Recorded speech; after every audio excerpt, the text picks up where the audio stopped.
네, 구독자, 시청자 여러분 반갑습니다. 자, 어제 상품선물거래위원회 CFTC가 바이낸스를 기소하면서 또 이 가상자산 시장이 새로운 국면으로 접어들게 됐는데요.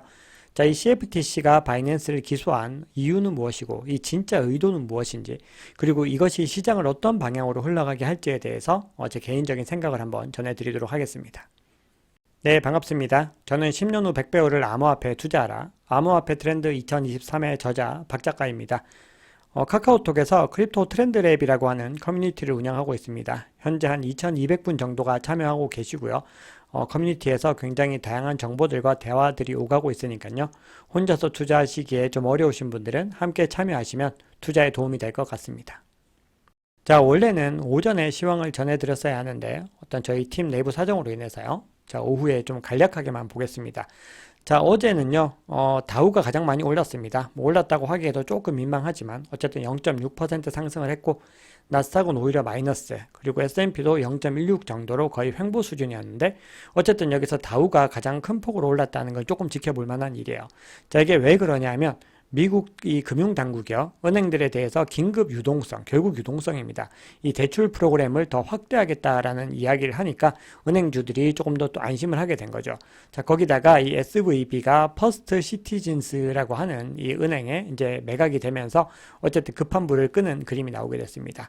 상대적으로 이 대형 기술주들은요, 그동안 좀 은행주들에 비해서 많이 올랐었죠. 그래서 이 차익 매물을 쏟아내면서 이 나스닥이 홀로 하락하는 그런 그림을 보여줬습니다. 자, 보시면은 네, 빅테크들이 좀 많이 하락하는 그림이었고요. 자, 구글도 굉장히 많이 하락을 했습니다. 상대적으로 은행주들, 금융주들이 좋은 움직임을 보였고, 전체적으로 시장은 뭐 나쁘지 않았다 이렇게 볼 수 있습니다. 자, 그럼 비트코인 차트를 보겠습니다. 제가 이제 한 3시 좀 넘어서 이 상황들을 좀 캡처를 했는데요. 자, 보시면은 27K 부근까지 지금 내려와 있어요. 그래서 지금 좀 하락하는 그림들, 바이낸스가 이제 그 기소를 당하다 보니까 좀 하락하는 그림들이 나오고 있는데, 많은 기술 분석가들의 의견처럼 25.2K 정도 부근에서 반등을 하게 될지, 아니면 거기서 더 하회를 하는 그런 그림을 보여주게 될지는 우리가 한번 좀 지켜보고서 또 방향성에 대해서 이야기를 하도록 하겠습니다. 자, 전체적으로 시장은 비트코인이 2.41%, 이더리움은 상대적으로 조금 덜 떨어졌고요. 반면에 BNB, 바이낸스 코인은 굉장히 좀 큰 폭으로 하락을 했습니다. 자, 그리고 여기 XRP가 승소에 대한 기대감 때문에 계속해서 좀 상승하는 그림을 보여주면서 오랜만에 좀 리플에 대한 관심이 많이 뜨거워지고 있는 그런 그림을 보여주고 있습니다. 네, 공포 탐욕 지수 같은 경우는 계속해서 62 이상에서 이제 계속 머물고 있었는데 이제 59까지 내려가면서 이 투심이 약간은 꺾이는 그런 그림을 보여줬습니다. 그리고 비트코인 도미넌스도 거의 뭐 횡보에 가까운 움직임을 계속해서 이어가고 있습니다. 자, CVD 지표는 조금 중요한 부분이 있는데요. 이 파이어 차트를 보시면은 계속해서 이 25.8K에서 매수벽이 굉장히 오랫동안 유지가 되다가 이번에는 이제 25.5K까지 좀 하향을 했습니다. 그러니까 가격이 조금 더 하락할 수 있다라는 그런 부분들이 반영이 됐고요. 자, 이 25.5K를 갖다가 이제 만약에 하락을 하더라도 지지선으로 삼아서 다시 반등하게 될 가능성이 좀 더 높아지는 그런 그림을 보여주고 있습니다. 자, 물론 이건 CVD 차트에서의 움직임이고요. 이 지지선이 깨질지에 대한 부분들은 또 여러 가지 변수들이 작용을 한다는 걸 좀 유의를 하셔야 되고요. 자, 그리고 가장 큰 고래들 같은 경우는 지금 여기서 굉장히 좀 매도를 했고요. 전반적으로 고래들이 다 매도하는 그런 움직임을 보여줬습니다. 그리고 이제 세 번째로 큰 고래, 이 빨간 고래 같은 경우는 이제 여기서 이제 좀 일정 부분 매도를 하고 조금 더 이제 매입을 하는 그림들, 이 갈색 고래와는 좀 다른 움직임을 보여줬는데 다시 이제 조금 더 매도하는 스탠스로 좀 방향을 바꾸고 있는 모습을 보이고 있습니다. 자, 이 시장이 이렇게 흘러가는 이유는 모두들 알고 계시겠지만, 이 세계 최대 거래소 바이낸스가 이제 소송을 당한 겁니다. CFTC가 이제 제출 소장을 시카고 법원에 제출했는데요. 이 창펑자와 더불어서 이 최고 규정 준수 책임자인 세뮤얼 님까지 해가지고 다 같이 싸잡아서 고소를 한 거죠. 그래서 총 8개를 위반했다라고 하는데, 그 중에서 이제 가장 중요한 거는 고객의 실제 신원에 대한 파악, 이 부분을 굉장히 집중적으로 조명을 하고 있어요. 그래서 지금 이 보고서가요, 무려 74페이지예요. 그래서 이걸 다 읽어보시긴 좀 힘들 것 같고, 핵심적인 부분들이 여기에 있다는 거, 그리고 이게 결국은 자금 세탁이나 테러 자금 거래와도 이제 연결될 수 있다라고 이야기를 하는데, 사실 이거의 더 중요한 이유는 네, 이 바이낸스가 미국 거주자의 접근을 차단하거나 제한한다고 주장을 했는데, 실제로는 계획적으로 그 미국인들에 대한 입지를 확대하고 있다라는 거예요. 그래서 그걸 위해서 이제 VPN까지 사용을 했다라면서 지적을 하고 있습니다. 그리고 바이낸스가 본사 위치를 밝히지 않는 점도 규제 회피 차원이라고 이 CFTC는 해석을 하고 있어요.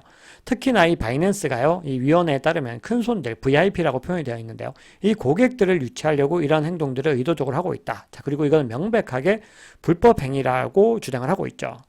그리고 이 CFTC가요, 요구하는 바도 굉장히 강력합니다. 민사 벌금은 물론이고, 영구 거래 등록 금지, 영구 금지 명령. 굉장히 더 이상 미국에서 아예 더 아무것도 할 수 없게 만들어버리는, 아예 씨를 말려버리려는 그런 움직임들을 보여주고 있어요.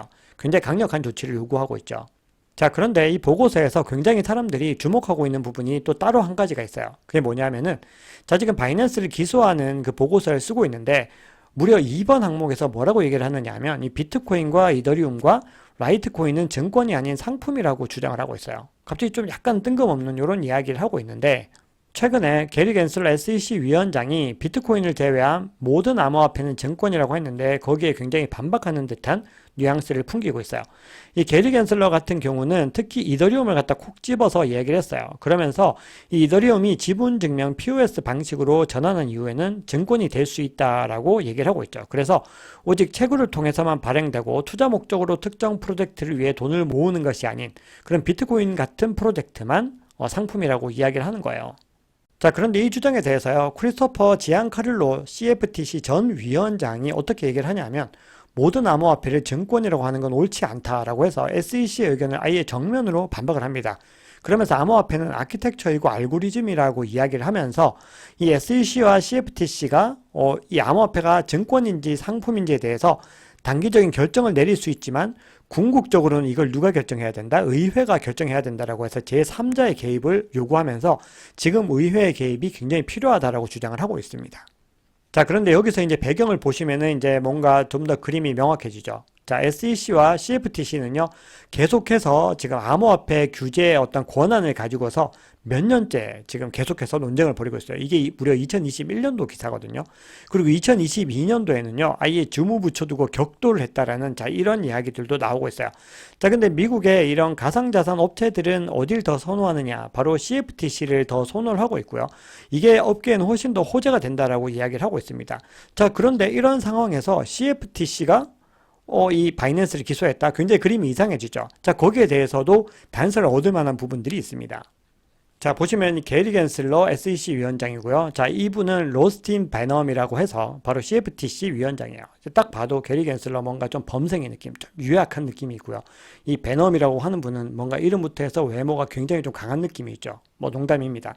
자, 그런데 지금까지 CFTC가 굉장히 가상자산의 어떤 입장을 대변을 해주니까 이 CFTC가 규제 당국으로서 제대로 된 역할을 할 수 있겠느냐라는 의구심이 계속해서 있었어요. 자, 그러다 보니까요, 이 베넘이 직접 이렇게 밝혀요. 오늘의 이 조치는요, CFTC가 미국 투자자를 보호할 수 없다는 일각의 주장을 불식시키는 걸 의미한다. 본인들은 이 역할을 굉장히 강력하게 잘할 자신이 있다. 자, 이렇게 이야기를 하는 거예요. 그리고 본인들이요, 위법 행위를 찾아내고 이를 중단시킬 수 있는 모든 권한을 사용하겠다라고 이야기를 하고 있어요. 이렇게 강력하게 이야기를 하는 거죠. 자, 그러니까 이 CFTC의 수석 부국장이에요. 그레첸 로우라고 하는 분도 여기서 이제 이야기를 하면서 이 자오창펑과 이 림 사이의 어떤, 그리고 이 관계자들 사이의 이메일과 채팅을 분석을 했더니 굉장히 노력하고 있다는 거, 미국인들에 대한 투자를 하지 못하게 하는 이 노력들이 굉장히 허구임을 밝혀냈다면서 굉장히 본인들이 강력하게 대응하겠다고 주장을 합니다. 자, 그러면서 베넘은 또 이렇게 얘기해요.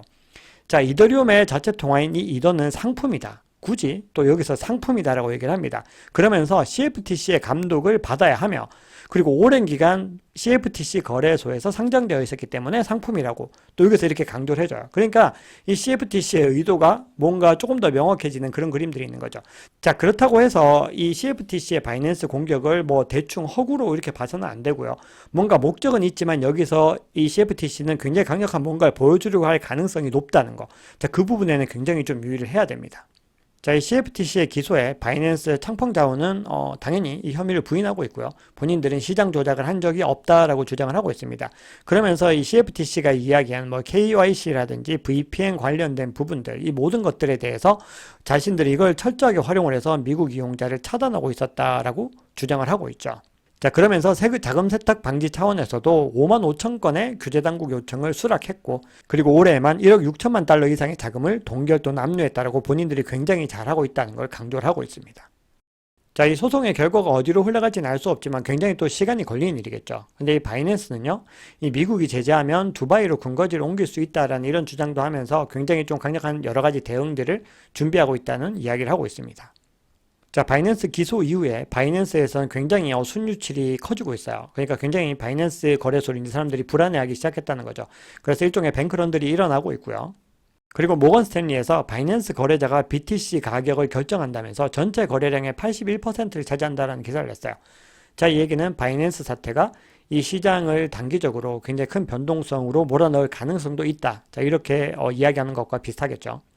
자, 그런데 사실 미국의 지금 현재 금융 당국들이요, 뭐 CFTC뿐만 아니라 SEC부터 해서 법원이라든지 아니면 세금 관련된 당국들도 전부 다 이 가상자산에 대한 공격들을 굉장히 활발하게 하고 있는 게 사실이에요. 이게 보시면은 SEC가 코인베이스도 최근에 이제 소송을 한다고 얘기를 했고요. 그리고 이제 최근에 크라켄이라든지 팍소스 같은 그런 기관들에도 굉장히 많은 어떤 기소들을 했죠. 그렇기 때문에 지금 현재 미국 금융 당국의 어떤 공격들은 전방위적으로 이어지고 있다는 거예요. 그리고 이 가상화폐 사업가 버핏과의 점심, 이 저스틴 선이죠. 기소를 했고, 그리고 미 법원이요, 바이낸스 US의 보이저 자산 인수 거래도 승인 보류를 결정하면서 현재 SEC의 손을 들어준 상태입니다. 자, 그러면 우리가 지금 이 부분이 왜 이렇게 흘러가는 것인가? 자, 그럼 이렇게 생각을 할 수 있을까요? 미국이 가상자산을 완전 실을 말리려고 한다. 그렇게 해석을 할 수 있을까요? 아니, 저는 오히려 훨씬 더 반대라고 생각을 합니다. 자, 미국이요, 사실 디지털 화폐 분야에서는 중국보다 훨씬 더 후발주자죠. 그러다 보니까 이 달러 패권 위협과 관련해서 굉장히 많은 불안감을 느끼고 있어요. 지금 분위기가요, 최근에 중국과 러시아와 사우디, 이란이 막 결탁을 하고 브릭스가 커지는 그런 분위기에서 달러 패권이 급격하게 흔들리고 있는 게 굉장히 명확한 사실이 되고 있어요. 설마 미국 같은 초강대국이 그럴 리가라고 생각하신다면 굉장히 이건 좀 순진한 생각일 수 있어요.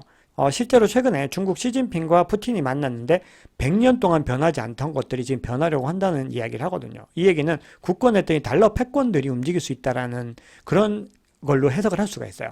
자, 거기다가 이 바이든은요, 본인이 이제 대통령이 될 당시에 보고만 있다가 통화패권 놓친다라고 해서 가상화폐 공식 개입을 선언을 했던 적이 있어요. 그러니까 미국이 중국에서 금지된 이 채굴장이나 이런 걸 다 받아준 데는 그만한 이유가 있고요. 미국도 이 가상자산 시장을 갖다 계속해서 육성하려고 하는 움직임을 보여왔었다는 거거든요. 그런데 이 가상자산이라고 하는 건요, 굉장히 선진국 중심의 편중성, 그리고 미국 중심의 금융 질서에서 굉장히 이런 구도에서 활성화가 되는 부분들이 있어요. 그러니까 미국의 금융 질서라고 하는 거는 이 가상자산 핵심 가치인 탈중앙화와 배치되는 거잖아요. 그러다 보니까 중국이나 러시아 같은 나라들이 더 적극적으로 이 디지털 유연화를 정책적으로 내놓은 거거든요. 왜냐하면 미국은 이미 패권 국가이기 때문에 여기에 대해서 조금은 더 안좋아하는 그런 그림들이 나올 수 있었던 거잖아요. 근데 이런 상황에서 이 주요 기축통화인 미국 달러의 지위를 갖다가 특히나 작년 그리고 올해 굉장히 가상자산이 많이 위협을 했었다는 거예요. 자, 이렇게 되면 미국의 입장에서는 그냥 이거를 계속해서 자유롭게 맡겨만 놓기에는 굉장히 부담스러운 존재로 부각되기 시작한 거예요. 그래서 올해 이제 이런 기사가 나온 거죠. 가상자산 규제에 미국은 죄고 중국은 풀고 결국은 패권이 바뀌게 되나. 그런데요, 공교롭게도요. 자, 지금 블룸버그에서 제가 어제 전해드린 뉴스예요. 이 홍콩 금융당국이 이제 코인 거래소와 은행 간에 대화를 주선하겠다 이런 얘기를 했어요. 그러니까 이 중국 본토에 허용이 없으면 될 수 없는 건데요. 지금 가상자산 기업들에게 뱅킹 서비스를 지원해서 유동성을 갖다 늘려주겠다고 하는 그런 기사들이 블룸버그에서 나왔는데 이게 지금 벌써 본격적인 회의를 개최한다는 이런 얘기가 나오고 있어요. 근데 이 기사가 나오는 것과 동시에 지금 바이낸스에 대한 공격도 시작이 되고 있죠. 자, 이 얘기는 어떤 의미냐? 바로 이 중국과 미국이요. 이 가상자산을 두고 이제 패권 경쟁에 불을 붙이기 시작을 했다라는 거거든요. 자, 제가 굉장히 좀 급하게 설명을 드리고 있어서 여러분들 제가 말씀드리려고 하는 것들을 좀 명확하게 또 이해를 하셨는지 좀 약간 좀 걱정이 되는데요. 아무튼 중요한 핵심적인 건 이런 겁니다.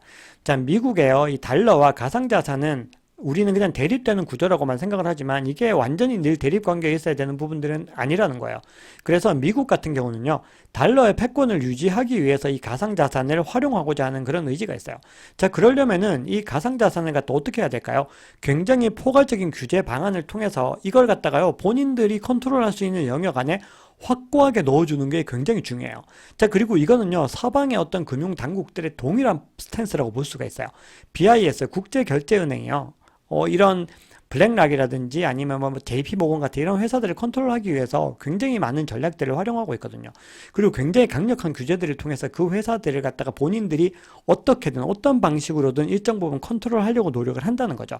그러니까 미국이 생각하는 거는 이 가상자산 시장을 어떻게든 본인들이 넣어서 일정 부분 컨트롤할 수 있는 그런 기반을 만들고 싶은 거예요. 자, 그러기 위해서는 굉장히 규제가 확고하게 마련되어야 된다는 거거든요. 그렇게 됐을 때 이 가상자산이 달러 패권의 유지 수단으로서 활용을 할 수 있다는 거예요.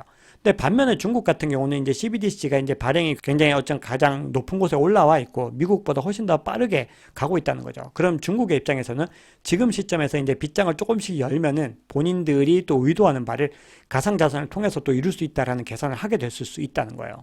자, 그래서 올해 이제 5월에 G7, 자, 서방의 가장 잘 사는 나라들이 모여있는 이 G7에서 드디어 가상화폐 규제를 추진한다는 거예요. 그래서 공동선언을 하겠다고 합니다. 이렇게 다급하게 움직인다는 건 이 가상자산의 어떤 규제를 갖다 빠르게 마련을 해야 된다. 이런 시그널로 볼 수가 있는 거죠. 자, 그래서 지금 단기적으로는 굉장히 또 시장이 많은 변수들이 생겨날 가능성이 있습니다.